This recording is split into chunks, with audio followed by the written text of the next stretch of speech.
My name is Ken Yalowitz. I'm the director of the Dickey Center for International Understanding here at Dartmouth. And I'm delighted to welcome what is a very large crowd for a very important event. The topic of today's discussion, the future of United States intelligence and national security, is one of the most important of our time. Intelligence gathering allows us to identify and assess threats to national security and the factors giving rise to those threats. Without good intelligence, we may be blind or indifferent to the movement of our enemies and even to understanding who those enemies might be. But intelligence gathering is a diffuse, painstaking process requiring the sifting of endless, often mundane details in search of information that might be significant. The product must then be weighed and evaluated by policymakers as they make policy choices. Intelligence is most effective when the threats are clearly defined and intelligence gathering can be targeted. Since the collapse of the Soviet Union in 1991, U.S. intelligence gathering has become a significantly more complicated enterprise. During the Cold War, we were confident as to the major threat to our security and the means our potential enemies would employ against us. But the end of the Cold War has brought uncertainty about who our enemies are and how they might attack us. This has made the task of intelligence gathering much harder, but no less vital. A traditional state opponent possessing conventional and nuclear weapons has been replaced by a non-state network of terrorists willing and able to employ a wide range of non-traditional as well as traditional weapons against us. We try to determine if Iraq has weapons of mass destruction and to weigh nuclear weapons threats from North Korea and Iran. Ethnic and religious conflicts, failing states, economic meltdowns, and looming global health disasters also can pose daunting risks to the United States and global well-being. Threats are now globally diffuse, and our broad engagement in the world, politically, militarily, and economically, makes us vulnerable in many more ways. This situation raises important questions.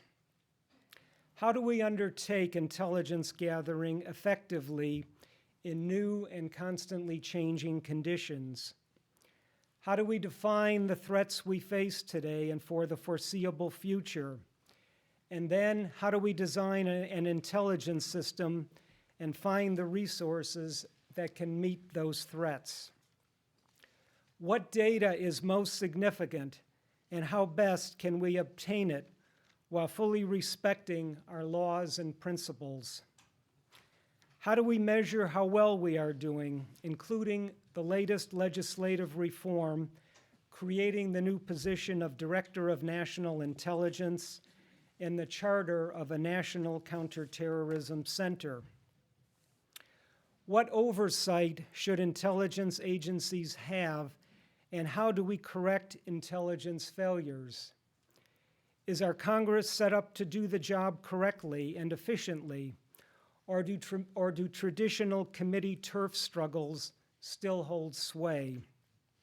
Finally, and very importantly, what is and what should be the relationship between the intelligence and the policy communities? These questions are at the heart of public debate and concern today for reasons well known to all of us. To address them, we are very fortunate to have with us an exceptionally distinguished panel from the federal judiciary, leading former intelligence officialdom, and the academy.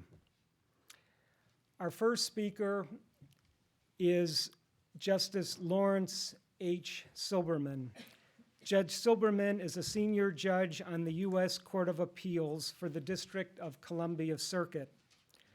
Before ascending to the bench, he was a partner at Steptoe & Johnson, where he specialized in administrative law, and Morrison & Forrester, where his practice concentrated on banking, telecommunications, and administrative law.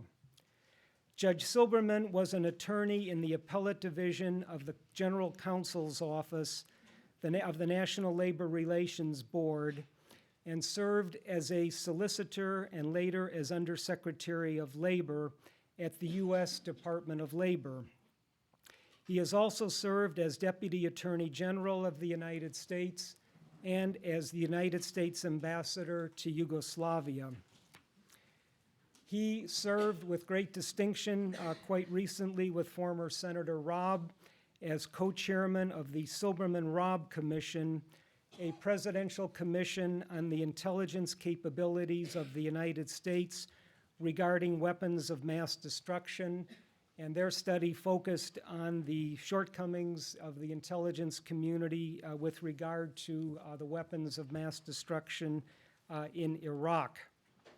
His report, the report of the commission, was issued in March of 2005.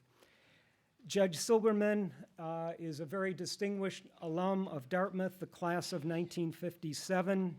His wife Ricky is here, and we welcome her, and also granddaughter Katie, class of Dartmouth 09. So welcome to the whole Silberman family.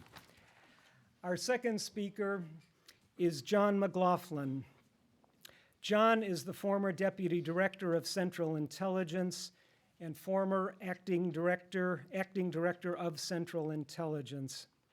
He was sworn in as Deputy Director of Central Intelligence on October 19th, 2000, to serve under the then DCI George Tenet. After Tenet's resignation on June 4th of last year, the Bush administration announced that Mr. McLaughlin would serve as acting director after Tenet's departure on July 11th, 2004. John McLaughlin himself stepped down as acting director on September 22nd, 2004, and he then returned to his position as deputy director when the then new director, Porter Goss, took up his position. He announced his retirement on November 12th. He is now senior fellow at the Philip Merrill Center for Strategic Studies of the Paul Nitze School of Advanced International Studies at Johns Hopkins in Washington. You probably also recognize him. He's been on CNN a great deal as an analyst, and he's also an old friend for many years. We've worked together on the former Soviet Union. Finally, our third panelist, who unfortunately is not here but will be here, we think, within about 15 minutes, is Professor Richard Ned Lebow. Ned Lebow, the James O. Friedman Presidential Professor of Government here at Dartmouth. Ned's BA is from the University of Chicago, MA from Yale, and his PhD from the City University of New York. Author of many, many publications, including books Learning from the Cold War, co-edited with Richard Herman in the year 2004. Ethnics, Interest, and Order, The Tragic Vision of Politics, published by Cambridge University Press in 2003. And that work was awarded the Alexander L. George Prize for the best book in political psychology. And Ned also, earlier in his career, was a scholar in residence at the Central Intelligence Agency. Now, I've asked each of our speakers to speak for about 15 to 18 minutes, beginning with Judge Silberman, followed by John McLaughlin, and then Ned Lebow. And then we will hope to leave time for your questions and answers. So without further ado, please join me in welcoming Judge Laurence Silberman.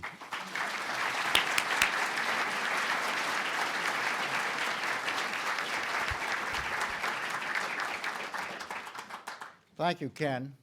I'm approaching only a year and a half away from my 50th reunion, and I was a little worried when I came up here, all the undergraduates would look much too young for me, but as I look around the audience, it would appear that undergraduates are older than I thought. We are asked to address briefly three issues: the nature of 21st century threats, the optimum organization and resource allocation of our intelligence community, and an evaluation of how well we are doing at meeting these threats. It is difficult, perhaps even futile, to look much beyond the next decade in considering the nature of the threats the country faces. Surely the most immediate threat is that posed by our mortal enemy, Al-Qaeda, and its terrorist allies.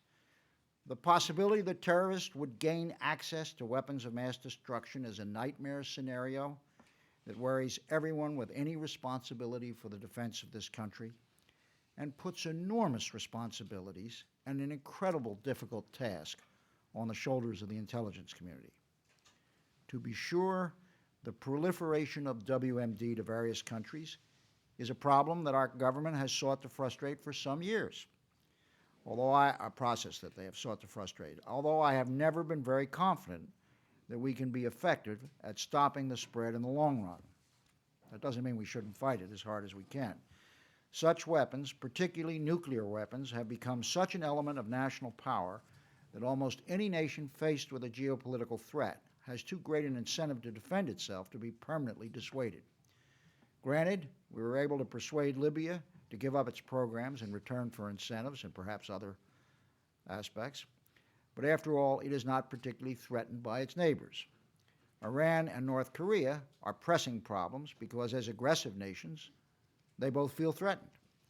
And moreover, North Korea approaches the status of what might be called a failed state, as was Afghanistan. Failed states that possess WMD are dangerous in themselves because they have so little to lose, but they can also be incubators of WMD that might be transferred to terrorists. There remains, of course, the major WMD powers who were our competitors during the Cold War. Since political power in the world, as opposed to economic prosperity, is finite, we would certainly have to anticipate rivalry with China in this century. Of course, that rivalry will be a good deal less dangerous if we see, as I believe we will sooner or later, a retreat from so-called democratic centralism, that's the euphemism for communism, into something approaching real democracy. But in the short run, Chinese ambition vis-a-vis Taiwan, which is deeply rooted in the country, represents at least a potential threat that could, but probably will not, escalate into a serious crisis.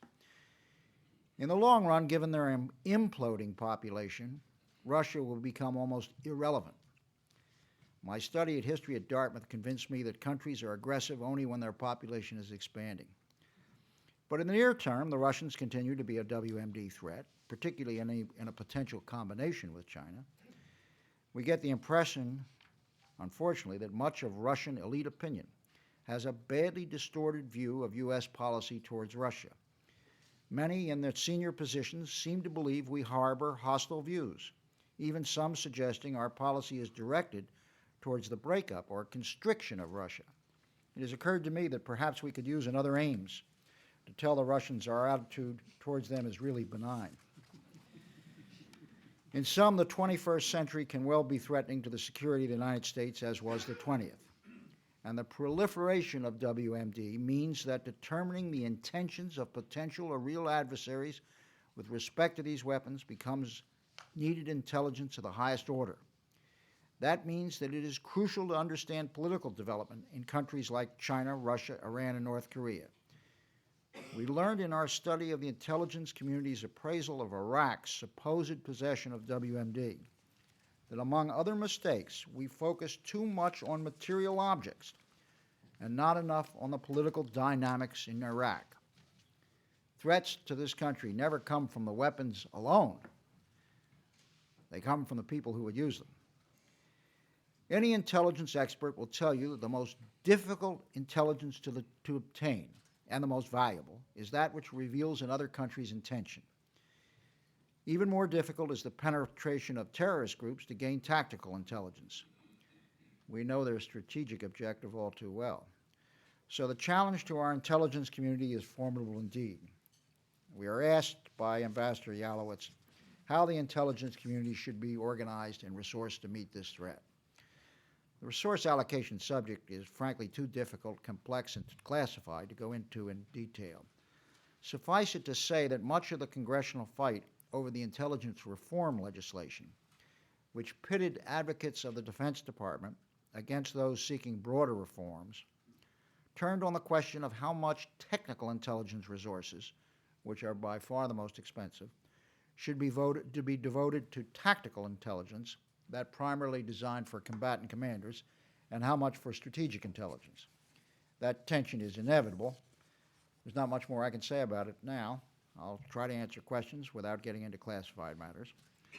As to organization, it was our Commission's intention to put that issue off till the end of our deliberations. We wanted to focus first on the more granular questions of culture, incentives, tradecraft, recruitment, training, and leave organizational issues to emerge only after such an inquiry. But the Congress, pressed by the combination of the 9/11 Commission and electoral concerns, somewhat preempted us with the legislation creating the Director of National Intelligence and a number of other structural changes. I think it fair to say that almost everyone who looked at the intelligence community was inclined to believe that it needed greater integration and more effective leadership. The director of the CIA, no matter how good he or she was, simply did not have sufficient bureaucratic clout to exercise that leadership. Many important issues simply simmered and were not resolved. And without adequate leadership across bureaucratic and departmental lines, it is impossible to achieve desired integration. I refer to integration of both collection and analysis. Collection because our greatest successes, particularly in recent times, have involved cooperative efforts combining human and technical intelligence gathering. Analysis, not because it is desirable to impose conformity, but because greater integration of analysis makes possible early surfacing of dissenting views. It has been suggested by Judge Richard Posner, who has written several articles and a book on this question, that all that was necessary was to create an analog to the British system. The Brits have a coordinator of intelligence reporting to the cabinet to oversee intelligence agencies. But those who take that position, like Dick Posner, ignore the fundamental difference between the American and British governments. The Brits fuse legislative and executive power, so it is a good deal easier for political authority to control their bureaucracies, and therefore it can be done with a lighter hand. I've had some personal experience to bring to this issue. When I was Deputy Attorney General in 1975, I was asked by President Ford, and ironically his then Chief of Staff, Don Rumsfeld, to take on just such a position, Assistant to the President for Intelligence. I repeatedly declined because I didn't think the job could be performed without a supporting bureaucratic structure. I think it fair to say that our commission was tending towards a concept of a DNI when Congress acted. After that point, we necessarily moved forward on implementation of the legislation. The three organizational suggestions we advanced that were most noteworthy and perhaps controversial were the setting up of a separate national security service within the Bureau, within the FBI, the designation of the CIA as the lead agency in human intelligence with authority to give guidance as to tradecraft to both the FBI and the Defense Department, and coordinated the activities, the human intelligence activities around the world. We also wanted a creation of a human intelligence director under the CIA director, but superior to the old director of operations. And the third most significant recommendation we made was the creation of mission managers under the DNI who would have the responsibility for coordinating collection and analysis on given subjects: weapons of mass destruction, North Korea, Iran. They have moved ahead on that. I'm rather surprised, however, that they don't include China. I think there is too much of a concern that the Chinese would be offended if we put them as a leading actor in this, but I frankly think the Chinese would just think we have some kind of secret way of dealing this. So I'm puzzled by this. We were gratified to learn that after a period of examination of our report, the President directed the adoption of most of our recommendations. The real challenge now for the DNI is to add value to this process. That means he and his office must focus on achieving the desired integration of the intelligence community without simply adding another layer of bureaucracy that stifles initiatives or slows down reaction time. In that respect, we had hoped the DNI would not actually assume the responsibility for briefing the President every day on intelligence matters.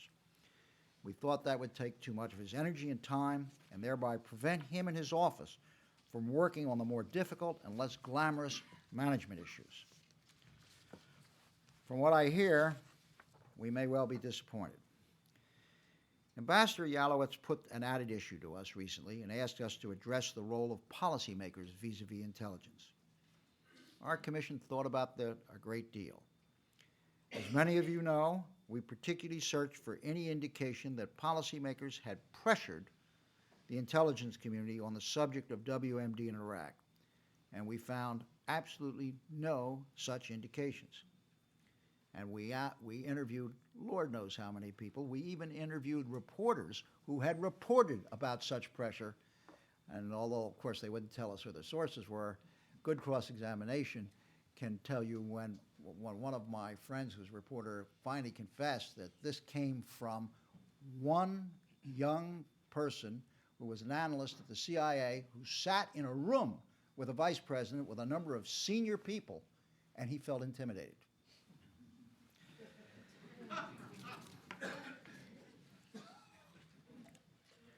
Now, that was not true regarding the supposed connection between al-Qaeda and Saddam Hussein.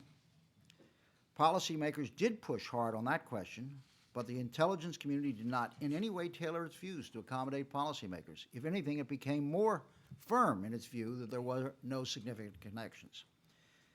But then we went and talked with policymakers and senior intelligence officials from prior administrations as well as this one, four prior administrations. We concluded it was absolutely foolish to suggest that a dialogue between policymakers and intelligence professionals was somehow improper. If anything, policymakers have been too passive in not challenging the intelligence community to support some of its conclusions, particularly to fess up when they really do not have adequate information to draw useful conclusions. I'll leave the rest for questions and answers. I'll turn you over to John McLaughlin.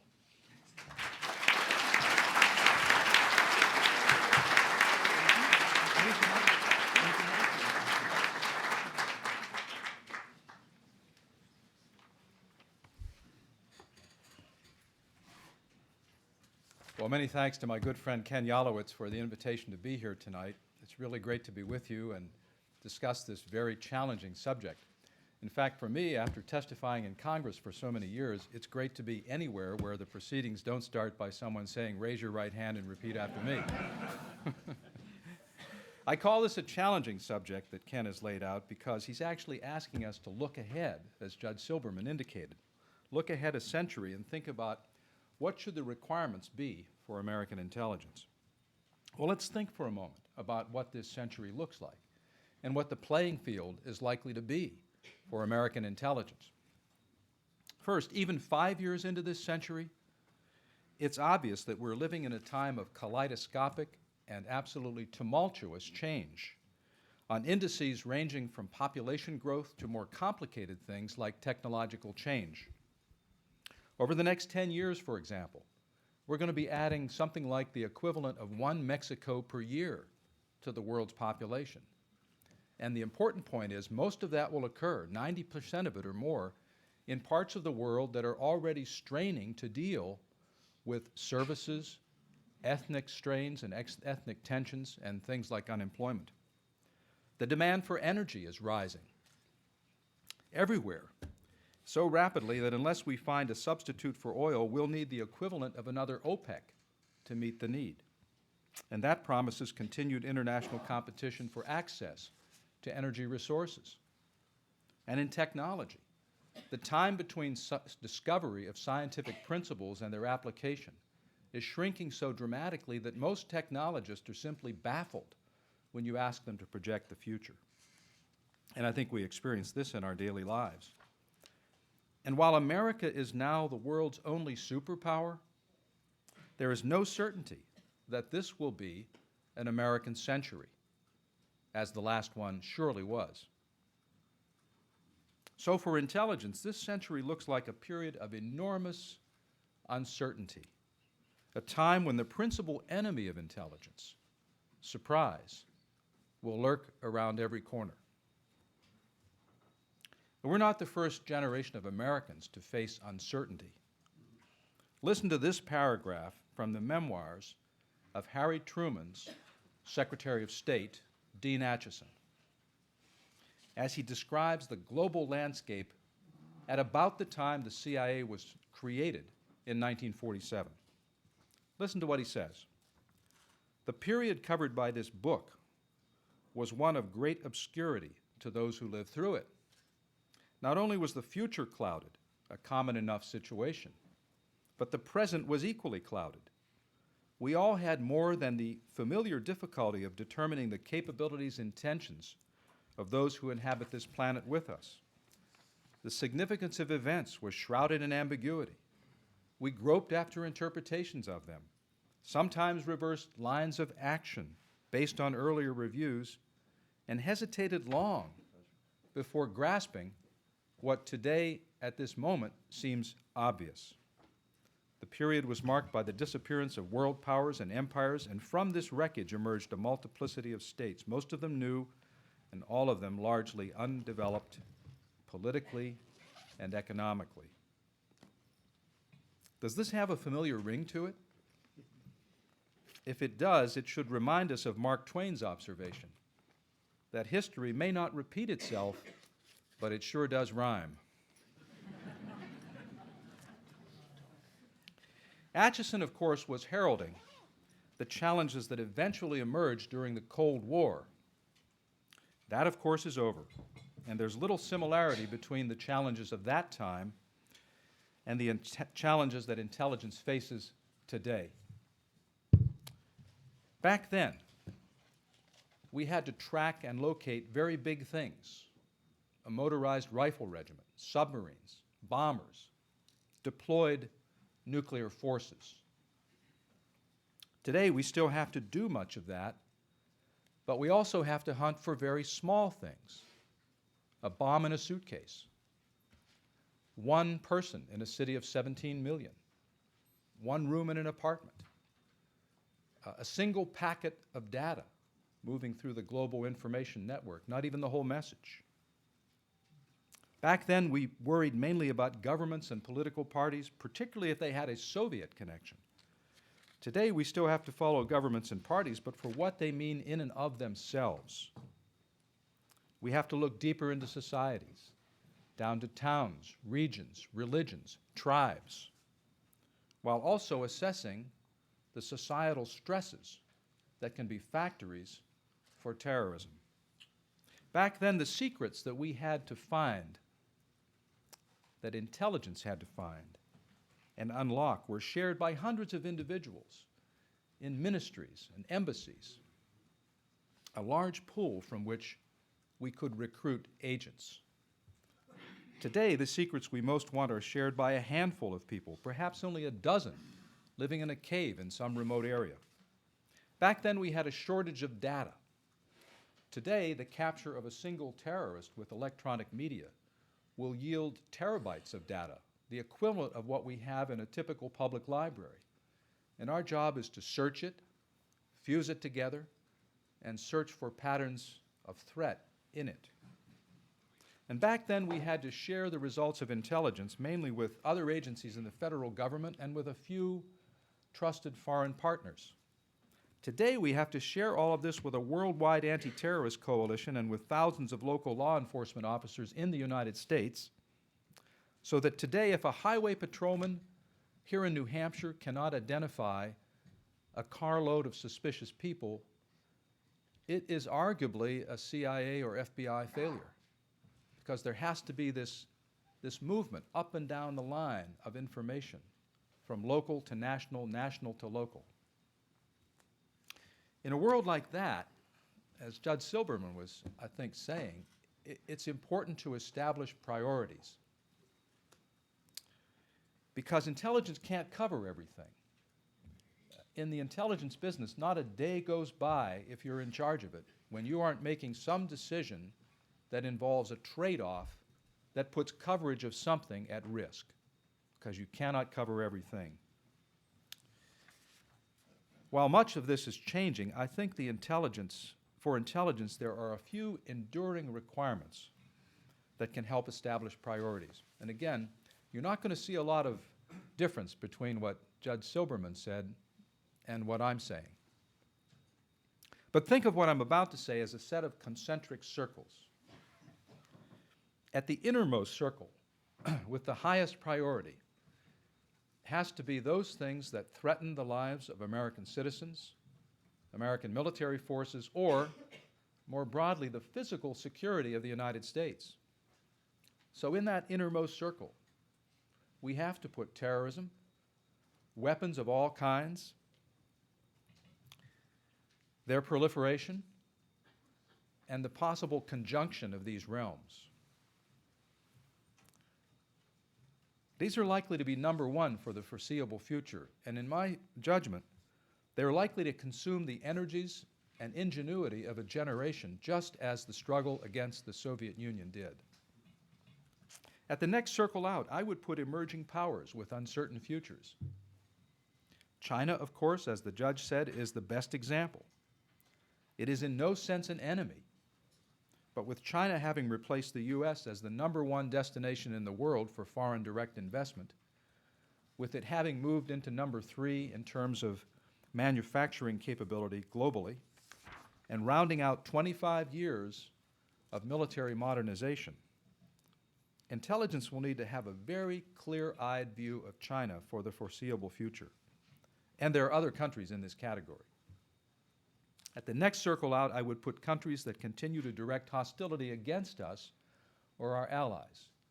Countries like Iran, North Korea, they have the potential to destabilize regions and fuel proliferation.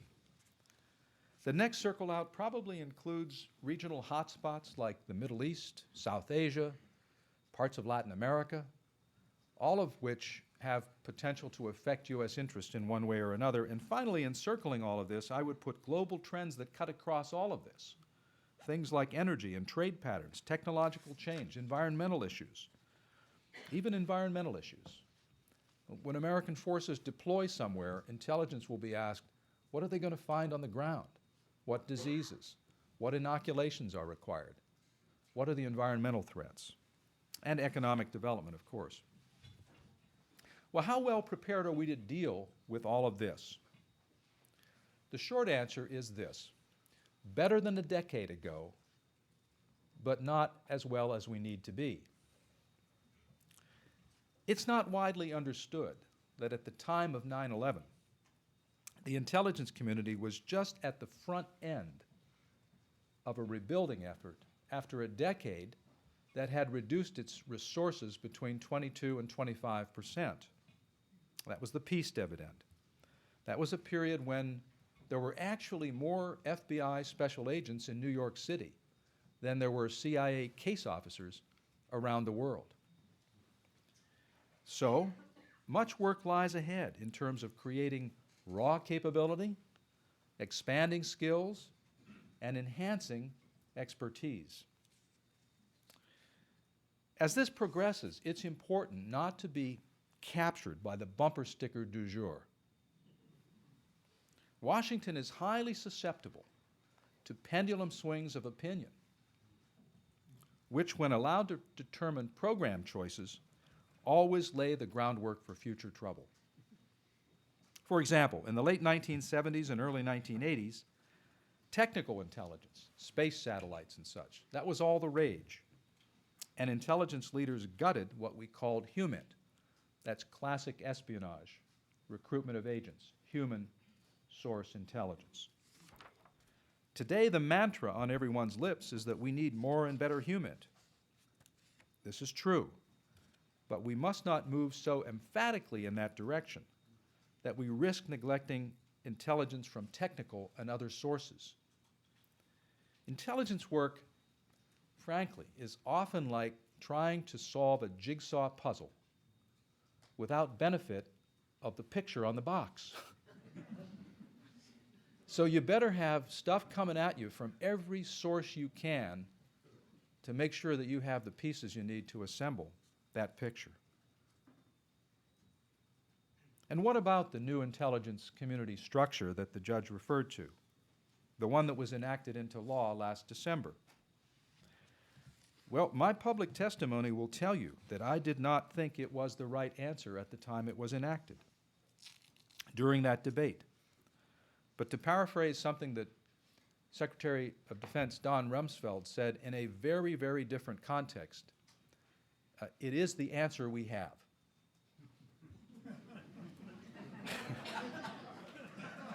And now we have to figure out how to make it work effectively now that it is the law. Because after all, as the first President Bush once said out at CIA headquarters, intelligence remains the first line of defense. The good news is that this new community is led by two outstanding individuals, Ambassador Negroponte, John Negroponte, and General Mike Hayden. They benefit enormously from the recommendations of Judge Silberman's commission. The bad news is that these new leaders have a rough road to hoe, rougher than it needs to be. Four things concern me, and here you'll hear a bit of an echo of what Judge Silberman told you. And we didn't compare notes. First, the restructuring is a lot of complexity for an intelligence community to absorb in the middle of a war. There's a high potential here for a kind of role confusion in a crisis, although no one intends that. Second, even with the best of intentions, there is the risk that this additional layer of authority will interfere with the speed and agility so essential to intelligence success, especially in counterterrorism. Third, the law creating this new structure is full of what I call spongy language that reflects wrangling among cabinet departments supported by congressional allies. And given the heavy responsibility these two new leaders have, they deserve more authority, direction, and control over the national intelligence agencies than the law actually gives them. Finally, Congress hasn't reformed its own role in the oversight of intelligence, as the 9/11 Commission urged it to. In my day, trying to move major amounts of money within the intelligence budget could take up to 4 months because it had to go through 6 congressional committees. I'm not sure that's changed. All this said, the new leaders have the power to bring about some transformational improvements in this community if they concentrate on a few key priorities. And what are they? First, the central challenge of intelligence in our time has very little to do, in my judgment, with structure and with organization, although those things are involved. The central challenge has to do with something even more prosaic, and that is the fusing of data and the searching of data. Disparate types of data, ranging from what the highway patrolman in New Hampshire, Oklahoma, or Maryland picks up to what CIA officers are hearing in the back streets of Karachi, Istanbul, Islamabad, or Jakarta, to what the FBI, Coast Guard, and others are picking up in their realms. All of that has to be put together. And we don't yet have an information architecture that permits the kind of searching and fusion we see effectively happening in some parts of the private sector. There are valid reasons for this. It isn't easy. But we need a Manhattan Project approach that the DNI, the new director, must sponsor, bringing together the country's best minds and technology to fix this. Second, we have to work for a better and more thoughtful consensus among the policy community, the public, and the Congress about what's expected of intelligence and what it's all about. Everyone needs to hold intelligence to a very high standard and have very high expectations. But it needs to be understood that there's no formula for perfection in this business. Just as there's no concept of profit and loss. In this business, how do you weigh 100 successes against one failure?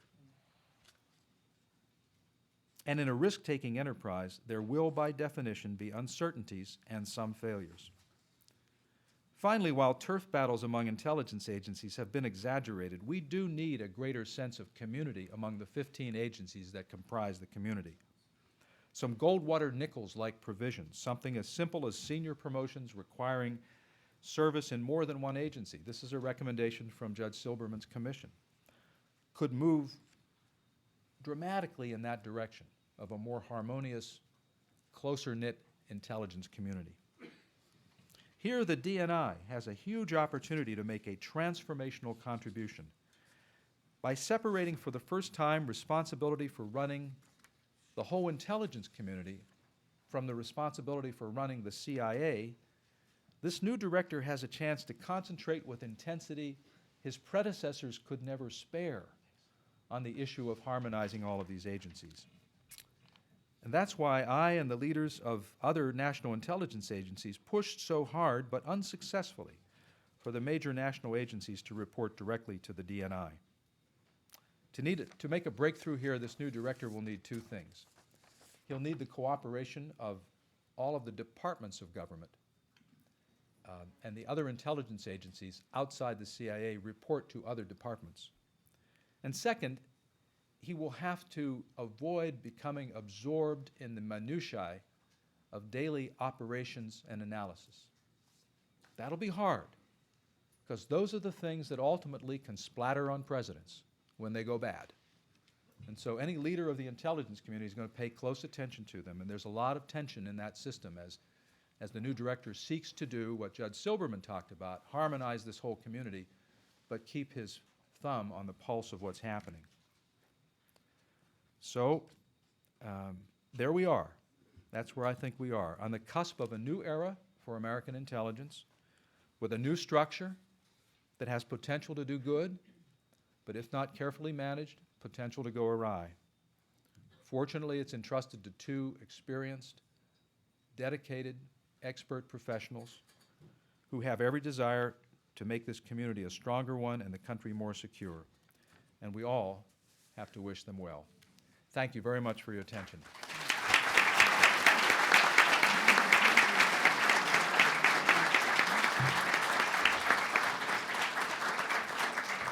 Thank you, John. Professor Ned Lebow has arrived, and I turn the floor over to him. Ned Lebow. Thank you, Ken. Can everybody hear me here? No. What if I just stand out here and speak? Can you all hear me? Good. All right. Let me know if my voice goes down, and give me a little intelligence to that effect, and I'll speak louder. I apologize. I was late. My Stand at the mic, please. I can't pick you up with the camera. We can't hear you as well. They can hear me. Ned, why don't you try sitting, using, one of these mics there. You can lift it out. Yeah. That'd be fine. Do this like Phil Donahue here. Yeah. There we go. Everybody happy now?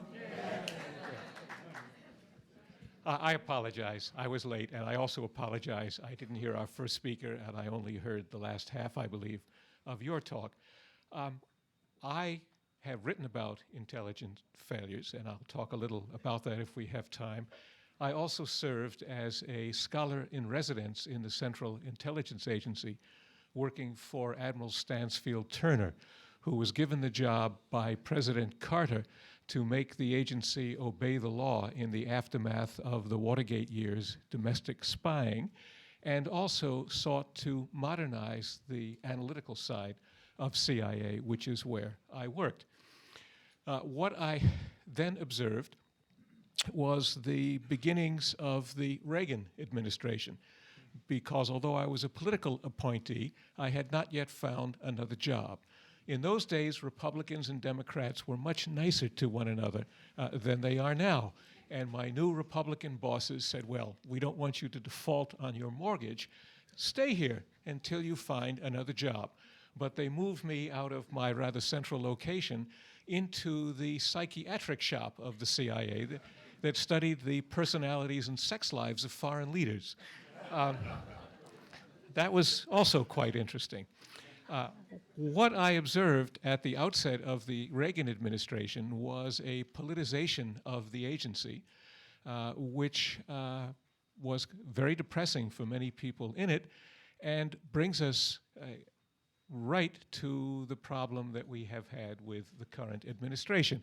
I will tell one story, and I will then use it to make broader points about intelligence. Al Haig was Secretary of State, not for long. He was convinced that the Soviets were supporting terrorist groups in Latin America.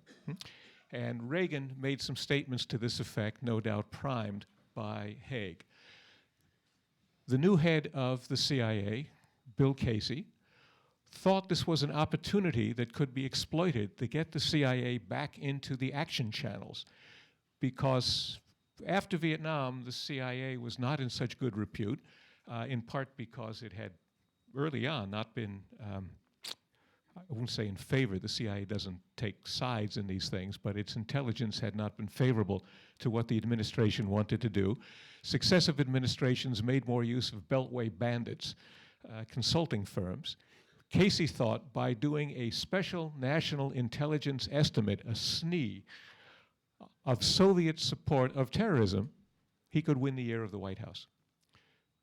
Two analysts, middle level, who worked on terrorism were given the job. They prepared a draft, made an appointment to see the director and to go over it. He was very unhappy with their draft because they reported the Soviets did not support terrorists in Latin America. They had historical and ideological reasons for keeping their distance from terrorists.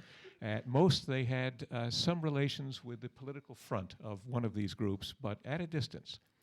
Casey was very unhappy, and he held up a book that had recently come out, written by a British journalist, which accused the Soviets of all kinds of terrorist acts, not only in Latin America, but elsewhere in the world. And Casey was a colorful fellow. He said, I paid $16 for this book, and I pay you SOBs $60,000 a year. Now get out of here and don't come back until you can find out more about her sources than she knows herself. Suitably chastened, they left. And what did they discover? Well, the main building of the agency is an H shape with analytical people on one side, operational types on the other. The other side of the H were two middle-level operational types who had come up with a disinformation campaign to tar the Soviets with the brush of terrorism. They had produced documents.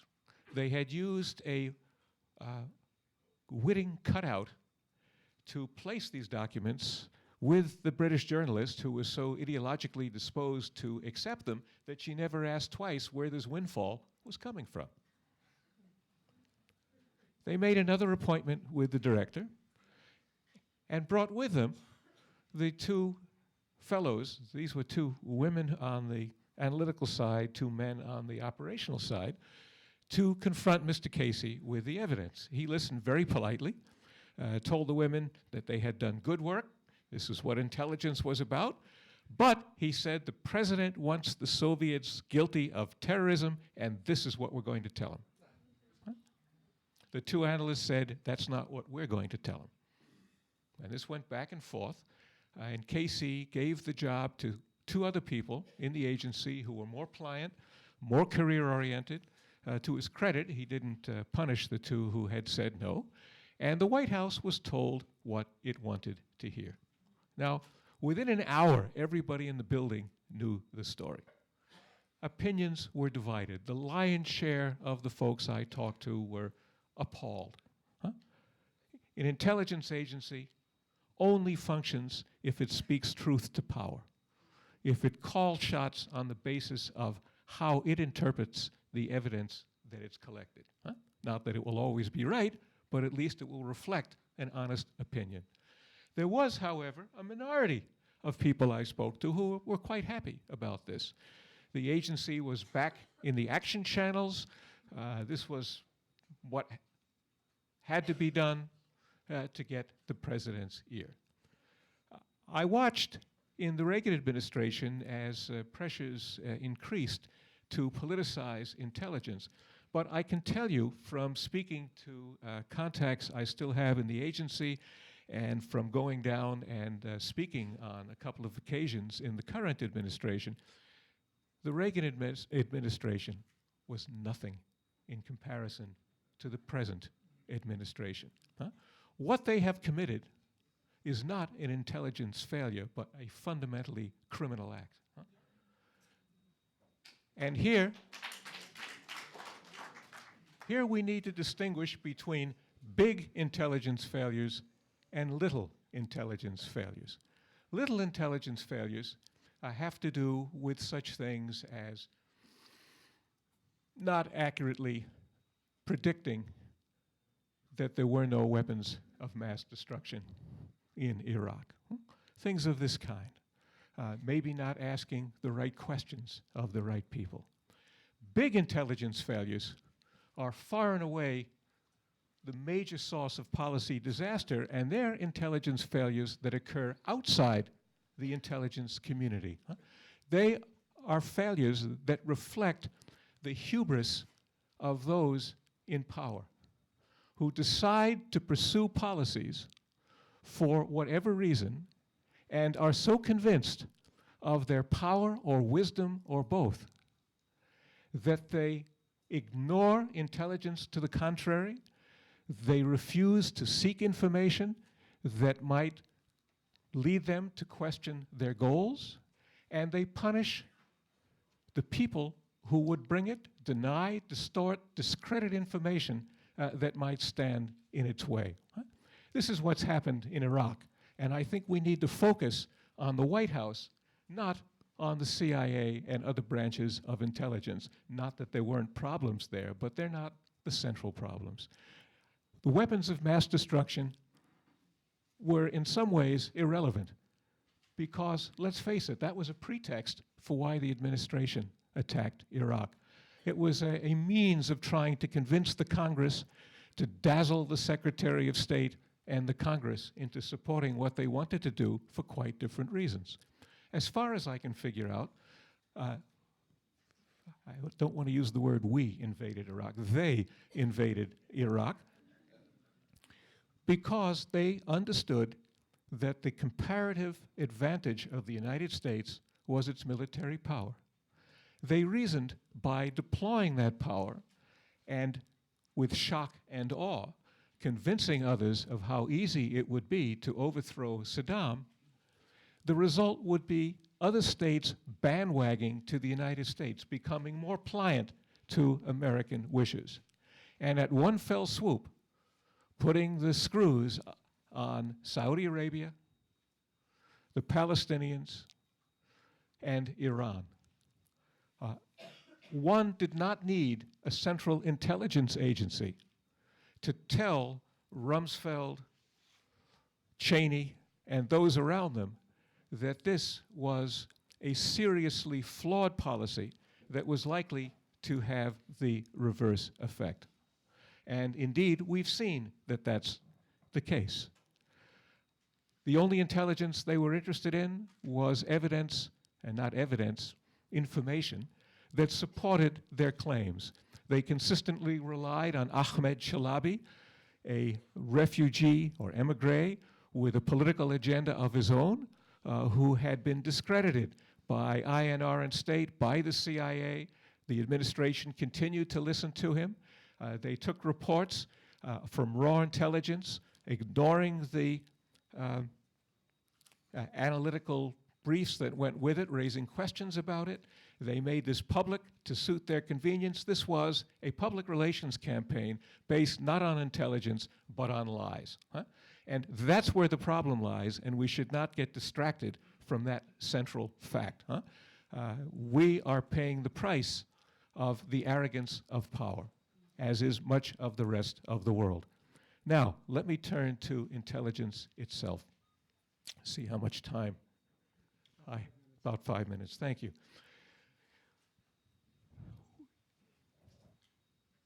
Intelligence agencies confront two very serious problems. The first is trying to decide what priority to give to certain issues to collect information and to analyze. Intelligence agencies, in doing this, tend to be, and they have to be and should be, receptive to the White House and the needs of the White House. But at the same time, it's incumbent upon leaders of intelligence agencies to educate the White House about the kind of information that would be useful to the White House. What often happens is that directors of the intelligence agency, many of them political appointees, when the White House cracks the whip, they jump. They don't educate the White House that the information they seek may not be helpful or that there are other things that would be more useful to them. A case in point, when I worked in the intelligence agency, there were 6 analysts whose fundamental task was to find out when Brezhnev would die. Well, they never succeeded in doing this, but ask yourself, suppose they had. What intelligent use could the United States make of the information that Brezhnev had another couple of days to live and then was going to croak? But the White House was interested in this. There was 1/2 of one person examining Soviet nationality problems. And there's no question, in retrospect or even at the time, which was a more important political issue. So the first requirement here is to have a president who's willing to listen to the kinds of general guidance people in the intelligence community are willing to provide, and people who run the intelligence agency who are willing to tell a president, you know, that's not really what you should be asking the agency to find out. Here are 4 or 5 things that are more important. The second aspect of this problem is the White House fundamentally always wants to know what's going to happen tomorrow or next week. And often these are things that the intelligence community is simply not suited to provide answers to, through no fault of the intelligence community. But there are longer-term questions which may end up being far more critical to the White House, and where intelligence agencies may be able to provide better answers. Here, too, it requires people in the leadership of the intelligence agency to try to provide this kind of guidance and education to the White House. And of course, when you had a man in charge, like former Director Tenet, who was fundamentally there at the will of the White House, who knew he would be gone the minute he didn't do what they liked, by definition, the director did not pursue his job responsibly. The second problem the agency has is that it's a large bureaucracy. It's a large bureaucracy who takes in the case of analysts, people who are young, often college graduates, trains them, gives them the tradecraft they need, which they perfect over the course of working their way up through the ranks of the agency until they become senior people, if they remain in intelligence. So we're talking about 30-year cycles of people from the time they come in until the time they retire. Well, unfortunately, intelligence problems don't function in 30-year cycles. They come and go, they shift dramatically. At the end of the Cold War, the agency had large numbers of people who studied Soviet military matters, strategic, tactical, of all kinds. And yet, the real threats to the United States lay elsewhere, where we had a much smaller number of people, and in some cases, no people, who were prepared to do this. So now we've made major efforts to bring in and recruit people who can address these problems. By the time they're halfway through their career, they too may be redundant and will face other kinds of problems. There's a fundamental institutional problem here. And there are many creative ways of trying to deal with it, but all of them involve reducing the power of the Central Intelligence Agency, or at the very least of relying increasingly on outside intelligence much of it provided by academics or other experts, business people in the field, and of course the agency has tried to increase its relations with these people. Intelligence is a bureaucracy. What gets to the White House is what everybody's prepared to sign off on. It has to be coordinated. I wrote a paper back in 1982 talking about the possibility of the Soviet Union breaking up and the Cold War ending. Well, nobody would sign off on it, of course, because it was far too radical a suggestion. I wasn't predicting this. I was just using it as a possibility because so many of the other papers that went to the White House looked the other way of how it would be stronger and how it would be more threatening. Well, it seemed to me to make sense to pose the reverse question. By definition, anything that's interesting dies somewhere before reaching the top floor of the director's office, or it gets published in Contra. And I must say, the name of this journal came long before Nicaragua came on the horizon. There are two classified journals, Studies in Intelligence and Contra. Studies in Intelligence has articles which have been coordinated, and Contra does not. To the credit of consumers of the intelligence agency, Contra had about double the circulation of Studies in Intelligence, so people were more interested in reading the stuff that wasn't cleared. Unless you can get around this problem as well, you're going to end up getting the kind of pap which doesn't tell you very much.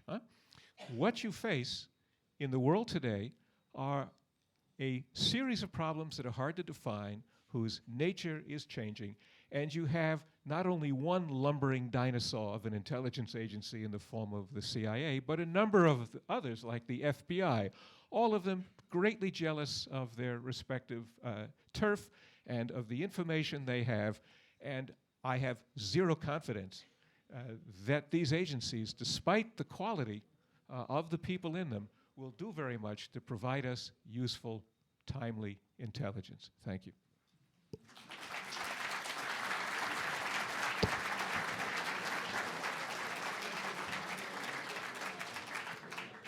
Now, before taking questions and answers, I just wanted to ask either Judge Silberman. Oh, can you hear me now? Good, sorry. Before taking questions and answers, I just wanted to ask if either Judge Silberman or John McLaughlin wanted to comment. Well, I'm a federal judge, acting as a federal judge, and I do not make political speeches of any kind. It's inappropriate. I can remember a time when college professors at Dartmouth, government professors, didn't make very many political speeches either as part of their lectures. Well, that was a long time ago. John? Well, I don't want to, is this working? Can you hear me? I don't want to take away from question and answer time, and obviously you've seen some dramatic differences in the presentations up here. The only thing I would say is that I want to assure you that the tradition of being the skunk at the picnic is still very much alive in the CIA. Very good. You couldn't hear that? Well, yeah. Okay. All right. In intelligence, and in a way, Ned was saying this, but I take a different view about some of recent history. You have to be the skunk at the picnic. You have to be the one who walks in the room and says, you know, this isn't working. Or, you know, the thing you want to say can't be said. Or the view you hold cannot be sustained by intelligence. That happens, believe it or not. It's not, it is the driving force in the business. And it's not perfect.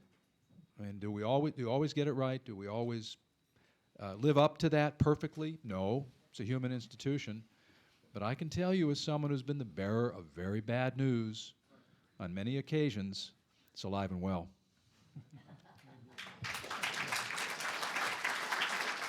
Okay, let's go to questions. I'd like to hear from students first. Please, over here. I had a question for Professor Lebow.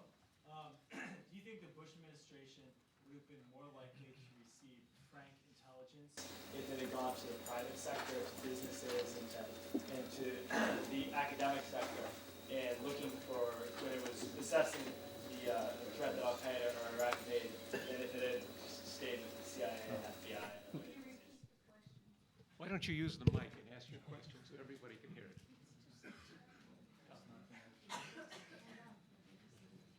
Here you go. My question was, does Professor Lebow believe that if the Bush administration had made more use of information sources from the business sector and the academic sector, as he suggested, if they would have made the same kind of assumptions or had received frank contradictory evidence about Iraq and what their beliefs about weapons of mass destruction that he believes didn't come from the CIA and FBI? I think we need to distinguish the Al Qaeda threat and Iraq's weapons of mass destruction. Sorry about this. With respect to weapons of mass destruction, if the administration had paid more attention to the diversity of intelligence and evidence and opinions within the intelligence community themselves, they would have been less certain that Iraq had weapons of mass destruction. Now, of course, what happened in this particular case is something that psychologists frequently talk about, which is cognitive closure. There was the expectation that was widely shared within the intelligence community and elsewhere that Saddam was trying to get weapons of mass destruction because, in all fairness, he had been trying in the past. And so intelligence agencies looked for information and were more sensitive to information that confirmed it than to the absence of information that confirmed it. But even so, there was caution. And the caution in the intelligence community was not in any way reflected in the White House. So in this case, there was no necessary reason to look outside. If you had only looked inside, you would have had better information. With respect to Al Qaeda, again, I'm not an expert on that particular issue, but it's true that this is an issue that reflects the decision of what's an intelligence priority. And we do have evidence that the White House did not give adequate attention to that threat. This has been raised in Congress, in the press, and elsewhere in several meetings, and Condi Rice has tried to explain her way out of this most recently.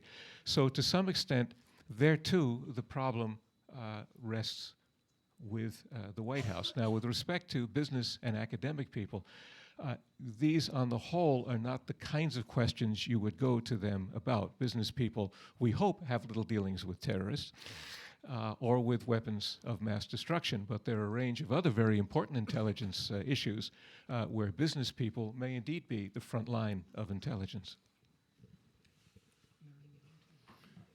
Well, actually, John McLaughlin had made the point earlier, and perhaps you should make it, John, that you did discuss the question of weapons of mass destruction with academics outside the agency, and if anything, they were more firm than the intelligence community was with respect to the existence of weapons of mass destruction.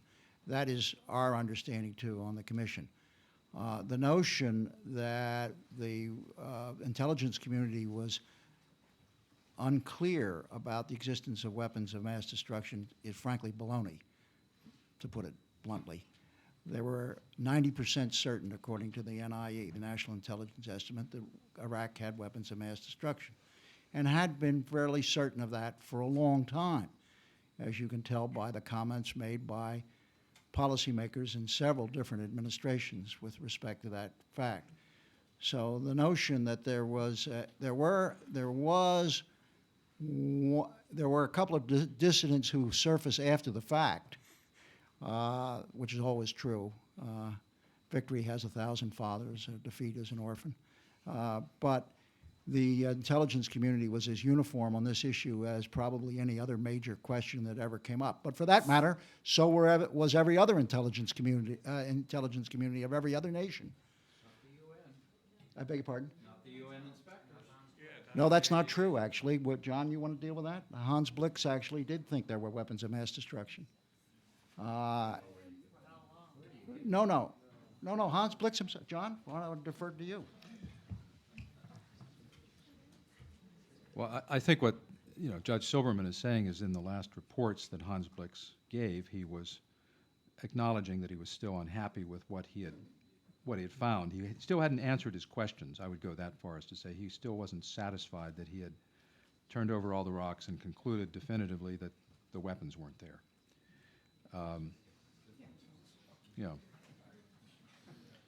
But the French, the British, the Germans, the Australians, everybody else was quite convinced there were weapons of mass destruction there. It was hardly a mistake only of the American intelligence community. Students, yep, right down here. I think I have a loud enough voice, but I'm Matt Slane, a senior, class of 06, and I know this question's not going to fuel the kind of controversy people like to see, but for the two senior seminars that are in the class, or in this room right now, maybe you could each speak about your distinguished careers and how you got to this point where you are today, what decisions or influences have brought you to.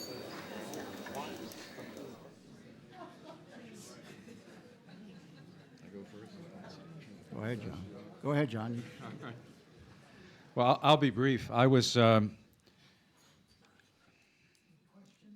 guess the question is, how did you get to where you are today? This is for the seniors here. And in my case, I guess that's a variation of a question I often get, which is, how did you find your way to the CIA? And then how did you end up being the deputy director? Well, I was a college student in the Vietnam era. I was drafted. I went to Vietnam. While I was running for a bunker during a rocket attack, a master sergeant said to me, "Kid, if you like this sort of thing, they have jobs like this at CIA."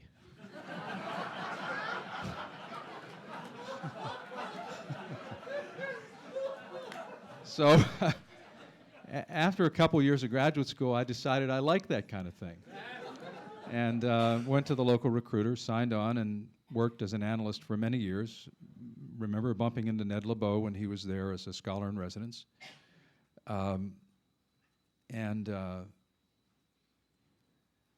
Worked on things ranging from Eastern Europe to the Soviet Union, to the former Soviet Union, to Middle East, to proliferation and so forth. And became deputy director in the Clinton administration, the last year of the Clinton administration, and was held over during the Bush administration. And when people ask me about it, I say it was a tumultuous period, extraordinary period, 9/11, anti-Iraq, and with whatever problems we had, it was a privilege to serve and to lead the men and women of the intelligence community who, I mean, I can tell you, whatever flaws they may have, they care deeply about their work. They don't shy away from their mistakes. They look their mistakes in the eye. They try to learn from them, and they try to move on and build the answers, the corrections into their future work. And, well, that's long enough on that question. My response as I think about this, the two most influential people in my career, my development, were professors I had at Dartmouth. One was John Adams, who was a great history professor who engendered my interest in international affairs. And the other was a government professor by the name of Arthur Wilson, who also specialized in biography. And as I think back on Arthur Wilson, who was my most influential professor and who forced me to think hard about a range of issues, I can tell you I never knew what his political views were.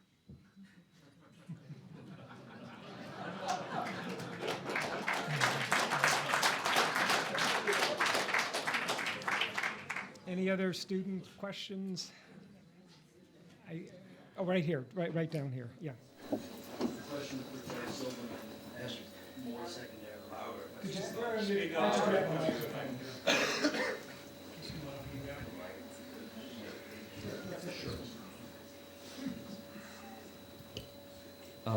Can everyone hear me? Okay. Question for Professor Silberman. You noted. Okay. Like a telephone, speak right into You noted that the problem lay not with the intelligence services for being pressured by the political thinkers, but instead with politicians for not sufficiently questioning the intelligence. But do you think there's a possibility that this is almost a self-fulfilling cycle, that as the politicians fail to question the intelligence community and instead accept what is more in line with current policy, that instead strengthens the, I don't necessarily want to say faulty, but those in the intelligence community who support certain conclusions? That's a very good question. The question was, gosh, didn't you use the mic then? His question was, he referred to the fact that in my talk I'd said that there was not any indication on the weapons of mass destruction that policymakers, either in the Congress or in the executive branch, had pressured the intelligence community to reach the conclusions they had.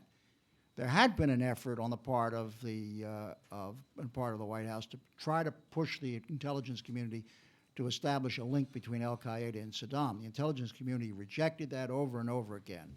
On weapons of mass destruction, that wasn't necessary. The weapons of mass destruction intelligence that went to the White House in the Clinton and Bush administration, and for a long time, had been really very, very certain, very clear about Saddam's possession of weapons of mass destruction. So I don't know whether it had gone back a long way. And frankly, I don't think, although I said generally it's a good idea to have a dialogue between policymakers and intelligence community with respect to holes or potential gaps in the intelligence, I don't think any president of the United States ever would have significantly doubted the intelligence that was coming from the intelligence community on weapons of mass destruction. It's pretty, even within the intelligence community, when we went back and looked and found the flaws, and there were some real serious, palpable flaws, it's very hard for me to think that anybody who had been in John's position or George Tenet's position at a very senior level would have perceived those flaws unless, as some have claimed, that they would have had that information available that would have called attention to the flaws. But the consensus was so strong that I rather doubt that it's inconceivable that any policymaker would have doubted it, as witnessed the fact that all the policymakers in the Congress as well as the executive branch were all totally convinced that Saddam had weapons of mass destruction. Can I address that one too briefly? This is actually a very important question. In fact, I want to teach a course on this, on the question of the relationship between intelligence officers and policymakers. It's a very, the nexus of these two worlds is a fascinating thing. You know, a policymaker, by virtue of his or her job, has to be a kind of optimist. You make a policy and you're trying to achieve it. Intelligence officer, by his or her nature, has to be a skeptic. There's a joke about intelligence officers. Intelligence officer and a lawyer are excuse me, Judge. A lawyer are riding on a train, and the lawyer looks out at a field of sheep. It's in the spring and says, "Look, those sheep have been shorn." And the intelligence officer looks at it and thinks a minute and says, "Yeah, on this side." Well, now that's a good intelligence officer, right? That's what you'd expect of a good intelligence officer. That's the best. And intelligence officers, I agree 1,000% with what Judge Silberman said earlier. Intelligence officers should never be afraid of strenuous questioning by policymakers. You know, for example, in fact, it's that dialogue, that give and take, but you have to stand up to it. And I've experienced it in every administration that I've been in. There's been some issue, Democrat and Republican, some issue that they felt so strongly about, they were going to push and push and push. Both parties now. And the intelligence officer has to say what he or she thinks and stand by it. But, you know, it's not that easy either, because it may just be your opinion. And policymakers have a brain too. A Secretary of State, not the current or not recent one, but a former Secretary of State once said to a friend of mine, when told that we had warned him about a war that occurred, he said, "You told me, but you didn't persuade me." Well, there's a point there. There's a point there. In other words, you didn't tell me in a way that marshaled what my old debate coach used to call the conjunction between evidence and reasoning, which she would say equals proof in a logical sense. So there's that. Then, I'm sorry to go on about this, but this is a really important subject. Then there are some things that have changed in the nature of this relationship in recent years. Let me tell you 3 things about intelligence that changed this relationship somewhat. First, intelligence, with respect to Ned, his experience, which I don't, I'm not going to rebut his experience, but it was some time ago. Today, intelligence is more influential, for better or for worse. Now, why? Because since 9/11, this government has been on the offensive.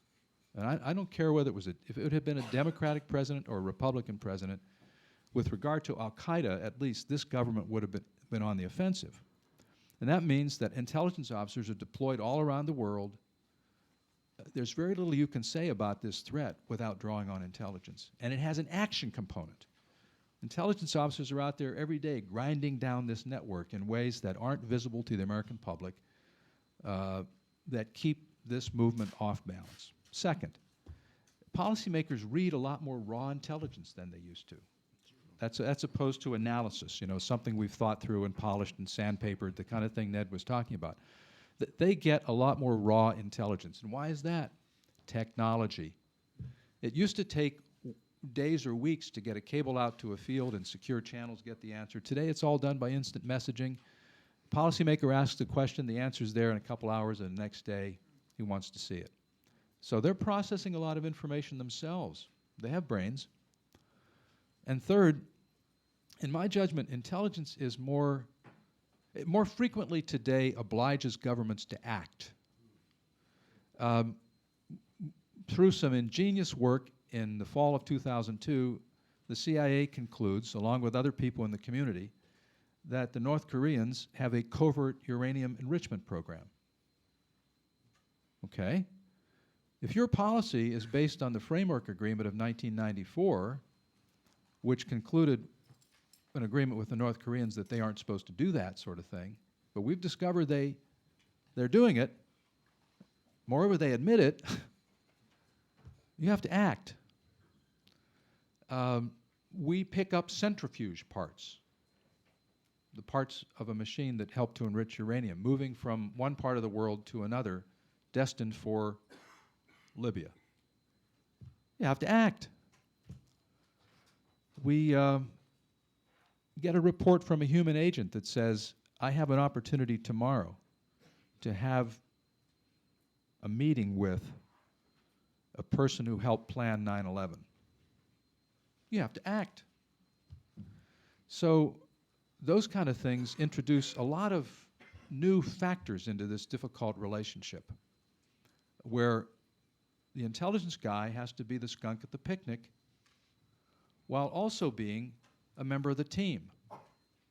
In other words, you're all trying to achieve an objective that involves greater security for the country. But there's that tension all the time between needing to tell it like it is and needing to be a team member. There's a tension between being close enough to policymakers that you understand what they're trying to achieve without getting so close that you buy into everything they think. Okay? That's a tension. There's a tension between trying to inform policy without making it. There's all those tensions in the process there. And it takes a lot of fine judgment to make your way through that and do the right thing. But I throw that all out there just to say it's complicated.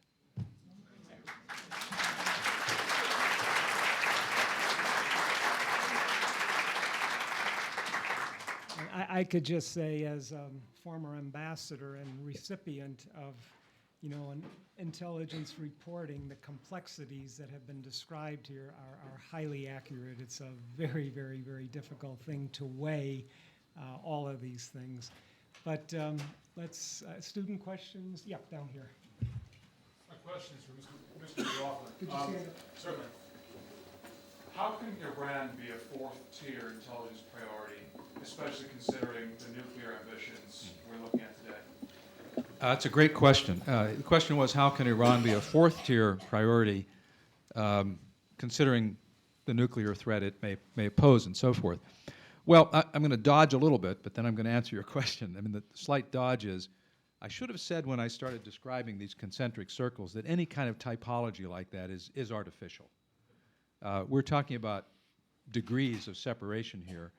And the only reason I put, actually I had it in the third tier if I recall, but the only reason I put big uncertain countries like China ahead of it are that over the long term, what happens in China, and remember I said, I'm not thinking of them as an enemy.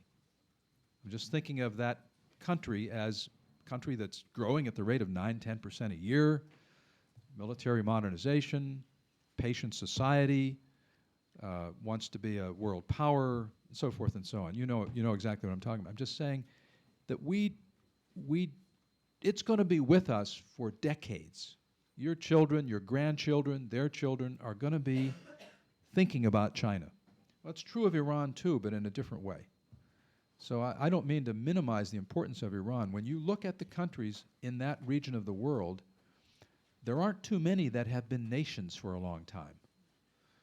Iran is one of them. But pick any other. Turkey, no. Saudi Arabia, no. Jordan, no. Iraq, no. But, the Persians were mucking around in Europe in the 5th century. So, not to slight the importance of Iran at all. And in many ways, the potential Iranian threat from nuclear weapons is one that is enormous because of the region it's sitting in. So I could go on about Iran, but I've taken too much time here. But just I hope that answers your question. Yeah. A question for Judge Silberman, please. There was an allegation made on the end from Professor Lebow about the administration either misusing the information and that Congress somehow came to different conclusions. Could you speak a little bit to what Congress actually did conclude, specifically the Senate Committee on Intelligence? Well, I don't want to directly respond to Professor Lebow's charge for two reasons. Number one, it's a political issue, and I don't feel comfortable on that. And second, I'm sorry, I don't want to respond to Professor Lebow's charge for two reasons. Number one, it was a political issue, and I don't feel comfortable making judgments on political questions as a federal judge. And the second reason is that our commission was not charged, and deliberately not charged, with considering how the administration or the Congress dealt with the intelligence. We were only asked to look at how was the intelligence developed, and were there any fundamental or systemic flaws that were revealed by that and other incidences which suggested reforms. So we were not, for two reasons, I don't want to respond directly to his charges. It is true, as a matter of fact, that the Senate Intelligence Committee unanimously, Democrats and Republicans, concluded that there was no pressure from the administration on the intelligence agencies to resulting in a change or effect on the intelligence community's evaluation of whether Iraq had weapons of mass destruction. That is to say, the SISI, the Senate Intelligence Committee, came to the same conclusion that my bipartisan commission came to. Since the question of politics has been raised, I'd like to respond to it. It's very interesting that the task given the commission was to look at the Central Intelligence Agency, and its brief was, in essence, limited to the intelligence community. I'm sorry, the brief of the commission was limited to intelligence agencies. And part of the reason for that was, of course, that the intelligence community had overwhelmingly believed, incorrectly as it turns out, that Saddam did have weapons of mass destruction. So therefore, it was a clever political calculation by the administration and their supporters in the Congress that the burden could be shifted, or at least it could be shared. There was no effort to examine how, for example, the vice president repeatedly made claims attempting to link Al-Qaeda and Iraq long after the intelligence community had discredited those claims. As I noted earlier, weapons of mass destruction is really a distraction. It's not the reason why the administration went in, and for political reasons afterwards, they felt it the best way to deflect criticism of them by having a commission on this particular issue. Now, I'm accused of playing politics with this. What I am doing is pointing out as a political analyst what has happened. And the fact that these people have been caught with their hands in the cookie jar, so to speak, they then find ways of accusing those who say what they're doing publicly and look at why they're doing it of playing politics. This is not very helpful.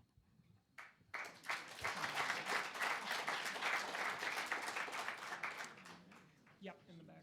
You've all talked about the problems that are associated with a large bureaucracy such as the intelligence community. You've talked about 15 different agencies, and Professor Lebow even called the CIA a lumbering dinosaur. With the appointment of the new director to the DNI, how do you foresee the either breaking down of that bureaucracy and reassociating it, or as far as it can be a complete overhaul, do you think, or don't? Well, let me start by saying, again, with respect, I don't think of the CIA as a lumbering bureaucracy. When you compare the response of the federal government to Katrina with the response of the CIA to 9/11, I want to tell you the CIA had a plan on the president's desk in 4 days for attacking Al-Qaeda in 92 countries around the world, and it worked. We were on the ground in Afghanistan 16 days after 9/11, joining up with human sources that we had cultivated for years and laying the groundwork for Operation Enduring Freedom. So it's a bureaucracy, that's for sure. But I've lived in Washington a long time, and this bureaucracy is like a finely jeweled Swiss watch compared to most of Washington. So that's one thing I want to say to you. I think the task, and I think Judge Silberman will have thoughts on this too, I think the task for this new National Intelligence Director is to focus, I mean, all of these intelligence agencies have advantages and strengths, and all of them have some flaws. An agency like the National Security Agency has had to, that's the one that intercepts messages, has had to contend with a revolution in communications over the last 10 years and devise ingenious new ways of doing their work. And they've done that pretty well, but they're in a race with technology that I described here as developing faster than technologists can even name it. The CIA I've talked about, others I could talk about. The task of this new National Intelligence Director is to look at the things in these agencies that require common approaches. Right. How do you hire people? Right. By what standard? How do you train them? By what standard? How do you give them their ethics? By what standard? How do you give them the capacity to do analysis and to go overseas and risk their lives in dangerous situations recruiting agents. And how do you give them common standards? I use the word epistemology, which is essentially how do you know that something is, that you know it? How do you give them common standards for thinking about that? That's the job this new National Intelligence Director has. Now, to be sure, all of these agencies can improve in some ways. But I view this controversy over intelligence right now as a great opportunity for the United States. It's the first time, I mean, you turn on your TV now and you see the CIA symbol rotating like a clock on some stations. In one sense, it annoys me. In another sense, it's different than prior intelligence controversies. When I joined the CIA, there was something called the Church-Pike Commissions, which found problems in the intelligence and in the behavior of the agencies. Later on, there was the peace dividend of the 1990s, which slashed our budgets and so forth. This is the first time I remember a controversy where everyone's objective is to make intelligence better. And so I see this as an opportunity, and I think my comments on the new structure should not be taken as negative. I mean, it's not exactly how I would have done it, but you don't always get your way. And there's an opportunity here to address all of the problems we've talked about here. If I may add to that, in our study of the intelligence community, it was apparent to all of us, and as you know, it was a bipartisan group, that the CIA was enormously talented. That in fact, with respect to the weapons of mass destruction in Iraq, it was the very talent of the CIA was the problem, because once they got it wrong, they had so much persuasiveness, they had so much talent that they tended to drive the process. Now, for the most part, that's good. That was an unfortunate situation, and it did reveal certain flaws. But the CIA is hardly a lumbering bureaucracy. I have worked in 3 bureaucracies in government, and it's quite agile. It's also very difficult to deal with sometimes from an outside perspective.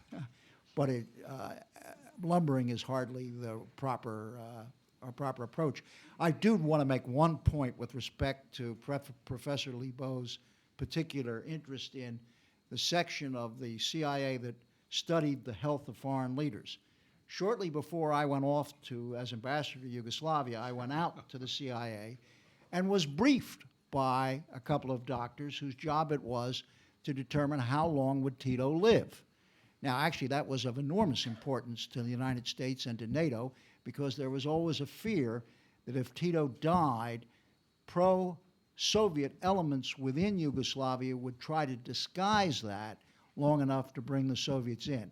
That was a nightmare scenario that used to worry NATO commanders and worry the United States.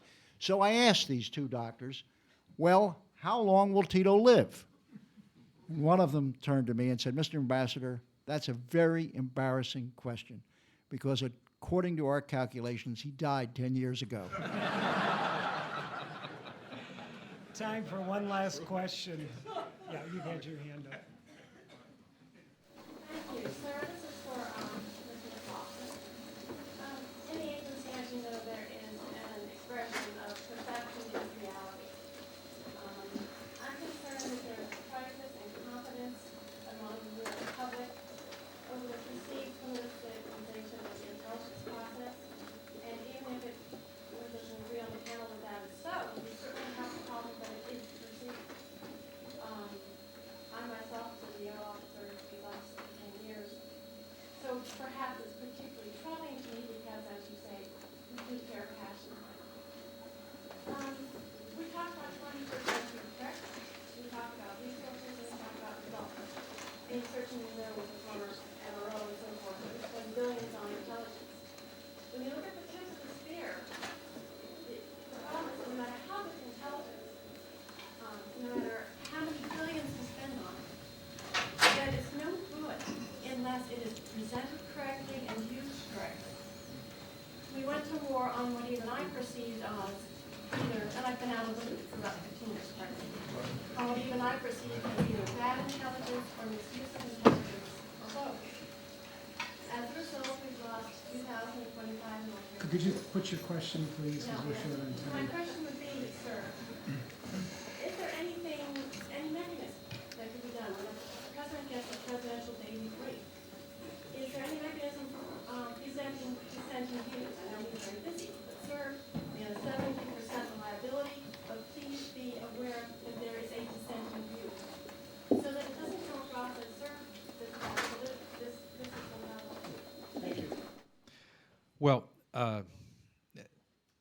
Did you hear the question? The question was basically, is there a way to capture, when the president is briefed, the uncertainties in the intelligence and the degree of confidence that the intelligence community has in its conclusion? Fair enough? Yeah. And yeah. Well, we've done this, Frank, and thank you for your service, by the way, if you were a case officer for 10 years. We've done this imperfectly. I would say that we've done it extraordinarily well on some issues. We did not do it as well as we should have on Iraq WMD, in part because the certainty that people felt was greater than it should have been. What I can tell you is that on many other issues, I know that Judge Silberman's commission looked at a slice of our work on Iraq that went to the president, and I think his conclusion would be similar to mine on that. On many other issues, we have a long tradition of saying, these are the uncertainties, this is our level of confidence, here's a devil's advocate point of view. And I would say that the main lesson that the intelligence community has taken from the WMD issue is the need to do that on almost everything all the time. And I've seen enough of the recent work by virtue of an opportunity I had to do that to give you the assurance that, in my judgment, the lesson has been learned. It requires constant tending to make sure that it stays learned, but people have absorbed the lessons of this. And that I like to think of the CIA as a learning institution. I'm afraid that there's a crisis in public confidence. Yeah, I agree. The CIA is working as an autonomous agency apart from the White House. And just that perception is very dangerous. Well, that's not true. I mean, that's something one reason I appear in places like this is to try and dispel that notion. We're not out to subvert the White House. We're not out to bring down a president. We're not out to do anything like that. Whatever mistakes have been made in intelligence, people are committed to doing a good job and learning. And let me just say this. It's important, you know, when John Kennedy dedicated the CIA headquarters in the early 60s, he said something that most intelligence officers understand intuitively. He said, your successes will go unheralded. Your failures will be trumpeted. And let me just tell you a couple of successes here. Before 9/11, we prevented bombings of a number of embassies around the world. Yemen, Albania, at least one in Western Europe. We prevented a terrorist from blowing up 10 airliners crossing the Pacific. We prevented numerous attacks in the Middle East, in particular, at the time the century changed, the so-called Millennium Plots, attacks on places that were frequented by American tourists.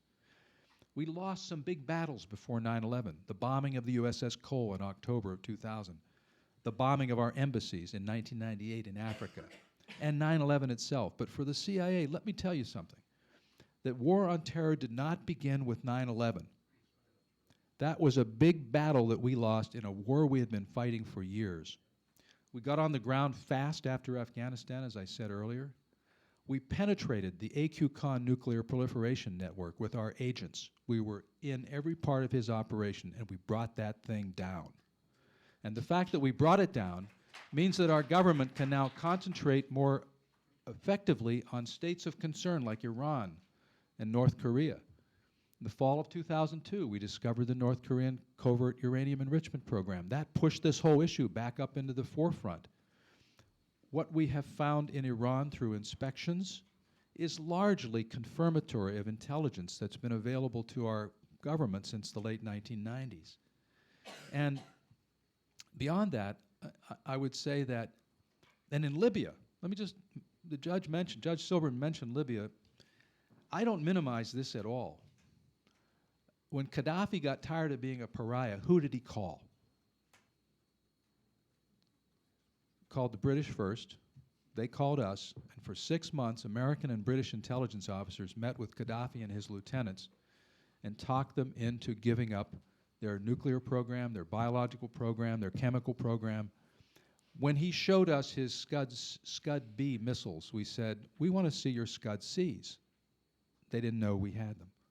When they waffled on their nuclear program, we presented the centrifuge parts we had intercepted. That closed the deal. So I don't want to leave you. We've been talking a lot about failure here today. I don't want to leave you with the sense that the American intelligence community is flat on its back. It's made mistakes.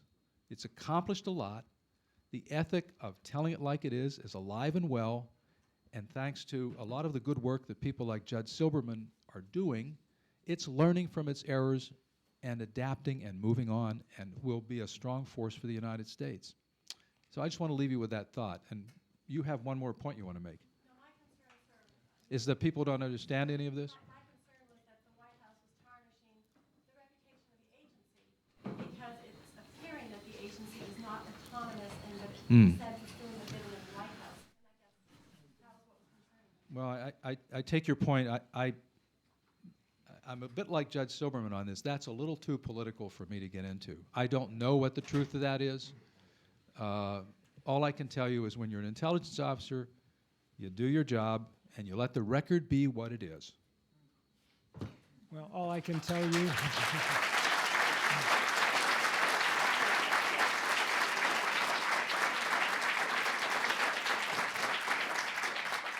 All I can tell you is that unfortunately we've reached the end of our allotted time period, but I really want to thank Judge Silberman, John McLaughlin, Ned Lebow for a very interesting and spirited debate. Thank you.